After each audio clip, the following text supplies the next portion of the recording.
I recently uploaded my collective tarot for the new moon in Pisces. While I was doing the reading, the message that kept coming through over and over in my head was the Great Awakening, the Great Awakening. Pisces being the dreamer, and Pisces season, Pisces North Node, all this energy was about dreaming and not being awake.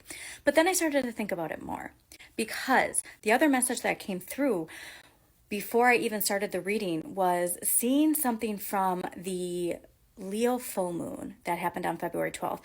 There being this revisiting of some sort of energy. And then Shyamalan twist, the situation card ended up being the same card as the Leo full moon reading. And that card was the King of Cups. So there was a lot of energy related to dreams, nurturing your dreams. Also father energy, could be, shadow energy, light energy, however your personal situation is. It'll be different for everybody. But the dreamer and awakening. Okay, so the year 2020, it gave us collectively 2020 vision. Now, I think a lot of people unfortunately thought that 2020 vision meant that they were just going to see things the way they wanted to see it.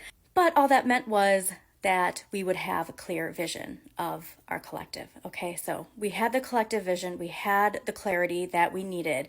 However, that just caused a lot of our personal and collective shadows to grow instead of facing what we need to face personally or collectively. Now think about class consciousness and how we keep getting these glimmers of the clear vision of the awakening of Pluto and Aquarius. But something seems to happen where we get settled back into the comforts of what we know, even if what we know is not good for us. This is why I think that message kept popping in my head, the Great Awakening, the Great Awakening. And so then I started thinking about how we choose to get out of bed.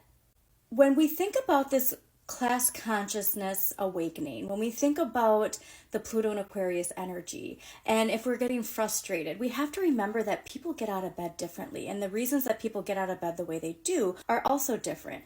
But this is why I want you personally during this new moon to really focus on how you choose to get out of bed and to say yes to the awakening, not just our collective awakening, but your personal awakening inside as well. The more that you can connect to yourself first every morning, the more you can connect to saying yes to awakening, the more we will see that momentum build again, because the awakening is here.